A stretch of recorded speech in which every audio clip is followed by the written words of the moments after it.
अस्सलाम वालेकुम। Welcome to YouTube channel home kitchen. उम्मीद है आप सब खैरियत से हैं।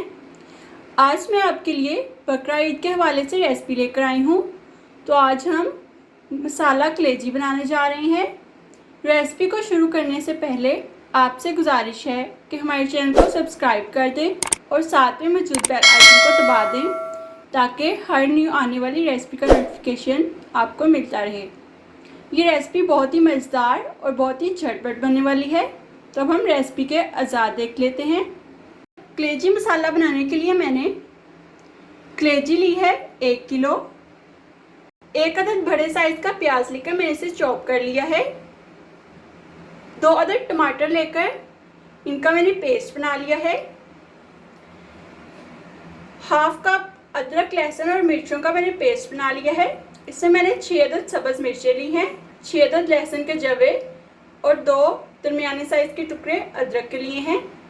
मसाला जार पे मैंने 1 टीस्पून खुश्क धनिया पाउडर लिया है, 1 टीस्पून ज़ीरा पाउडर लिया है, 1/4 टीस्पून कुटी हुई लाल मिर्च ली है, 1/4 टीस्पून ब्लैक पेपर ली है, हाफ टी स्पून लाल मिर्च ली है, 1 टीस्पून हल्दी ली है और 1 टीस्पून ही कसूरी मेथी ली है, 2 अदद बड़ी इलायचियाँ ली हैं और 2 अदद ही तेज़पात के पत्ते लिए हैं, 1 अदद सब्ज़ मिर्च, 1 चम्मच सब्ज़ धनिया, 1 लीमू और आधा कप दही लिया है।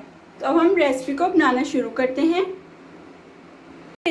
कलेजी मसाला बनाने के लिए मैंने यहाँ पर मिट्टी की हांडी ली है। आप इसे दूसरी हंडिया में भी बना सकते हैं। सबसे पहले हम हंडिया में 3/4 कप ऑयल शामिल करेंगे। हंडिया के नीचे मैंने आग जला दी है। अब सबसे पहले हम इसमें कड़ी पत्ता और बड़ी इलायची शामिल करेंगे। इसको 1 से 2 मिनट तक कड़कड़ा लेंगे ताकि इसका फ्लेवर ऑयल में आ जाए। कड़ी पत्ता और बड़ी इलायची को हमने 2 मिनट के लिए कड़कड़ा लिया था। अब हम इसमें प्याज शामिल कर देंगे और इन्हें ब्राउन कर लेंगे।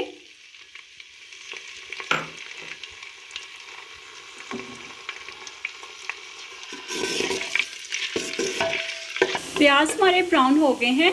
अब मैं इसमें अदरक, लहसुन और मिर्चों वाला पेस्ट शामिल कर दूंगी और अच्छे से इसको मिक्स कर लूंगी।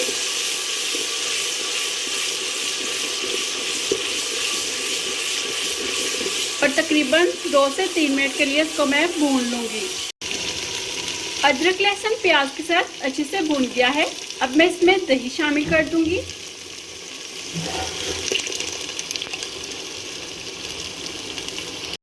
दो मिनट हम दही को भी भून लेंगे और इसके बाद हम इसमें टमाटर का पेस्ट शामिल करेंगे। अगर आपके पास टमाटर का पेस्ट नहीं है तो आप टमाटर प्यूरे भी आधा कप शामिल कर सकते हैं। अब मैं इसमें टमाटर पेस्ट शामिल कर दूंगी और अब हम इस मसाले को 5 से 6 मिनट तक अच्छे से भून लेंगे। मसाला बहुत अच्छे से भून गया है। अब हम इसमें कलेजी शामिल करेंगे। अगर आप चाहते हैं कि पकाने से खाने तक आपकी कलेजी सॉफ्ट रहे तो साथ में मैं आपको एक टिप बता देती हूँ जिससे आपकी कलेजी पकाने से खाने तक सॉफ्ट रहेगी। जैसे ही आप कलेजी लेकर आएँ तो उसे मीठे पानी से 2 दफ़ा अच्छे से वॉश कर लें और फिर 1 कप दूध लेकर उसमें 1 कप पानी शामिल करें और कलेजी को 20 मिनट तक उसमें भिगोकर रख दें और उसके बाद उसे 2 दफ़ा फिर मीठे पानी से अच्छे से वॉश कर लें। इससे आपकी कलेजी एक तो इसमें मौजूद तमाम बू और खून ख़त्म हो जाएगा और दूसरा ये पकाने से लेकर खाने तक नरम रहेगी। अब हम कलेजी को मसाले के साथ अच्छे से मिक्स कर लेंगे और 3 से 4 मिनट तक इसको पका लेंगे।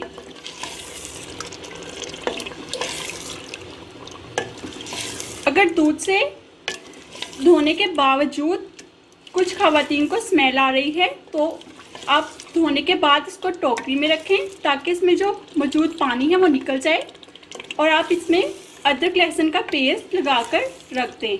और फिर पकाएं तो इंशाल्लाह बिल्कुल भी बू नहीं आएगी। अब हम इसे 4 मिनट के लिए ढककर छोड़ देते हैं। 4 मिनट के लिए मैंने हंडिया को कवर कर दिया था। 4 मिनट हो गए हैं तो अब मैं ढक्कन को उतार देती हूँ। एक दफ़ा हम इसे अच्छे से मिक्स कर लेंगे। अब देख सकते हैं कि कलेजी का कलर चेंज हो गया है।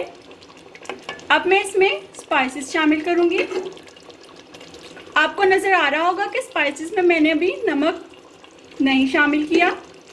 पकाते हुए कलेजी में नमक शामिल करने से भी कलेजी सख्त हो जाती है, इसीलिए मैंने इसमें अभी नमक शामिल नहीं किया। इसे हम सर्व करते हुए शामिल करेंगे, या जब आपको सर्व करना हो उससे 2 मिनट पहले आप हंडिया में ही नमक डालकर अच्छे से इसको मिक्स कर लें और नमक शामिल कर दें। अब हम इसकी भुनाई कर लेंगे 10 मिनट तक।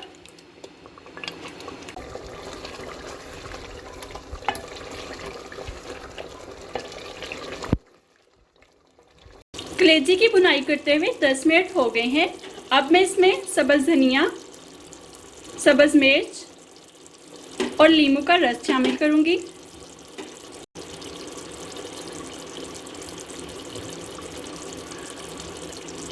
अगर आपका लेमन बड़ा है तो आप उसे हाफ स्क्वीज कीजिएगा।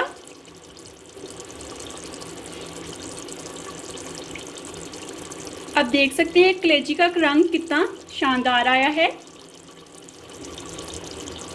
अब मैं इन तमाम चीज़ों को मिक्स कर लूँगी।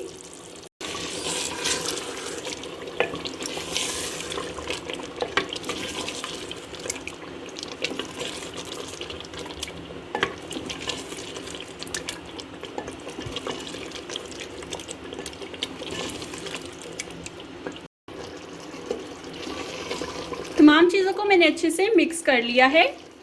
अब मैं बिल्कुल हल्की आंच पर इसको 10 मिनट के लिए छोड़ दूँगी। कलेजी की 10 मिनट भुनाई करने के बाद इसको मैंने दम वाली आंच पर 10 मिनट के लिए ढक के छोड़ दिया था। कलेजी हमारी तैयार हो गई है। ढक्कन को हम उतार लेते हैं और फ्लेम भी बंद कर देते हैं। आप देख सकते हैं कि इसने साइडों पर से तेल छोड़ दिया है। इसका मतलब है कि कलेजी हमारी बिल्कुल तैयार है। बहुत ही मज़ेदार और खुशबूदार मसाला कलेजी तैयार है। अगर ईद उल अज़हा पर आप ये रेसिपी ट्राई करें तो मुझे ज़रूर बताइए कमेंट करके कि आपकी कलेजी कैसी बनी। चूल्हे से उतारते वक्त मैंने इसमें नमक शामिल कर दिया था। उम्मीद है आज की रेसिपी आपको पसंद आई होगी। अगर अच्छी लगी हो तो हमें कमेंट करके बताइएगा और लाइक कर दीजिएगा, और इस रेसिपी को ज़्यादा से ज़्यादा फ्रेंड्स एंड फैमिली में शेयर कीजिएगा। आज की रेसिपी देखने का शुक्रिया। दुआओं में याद रखिएगा।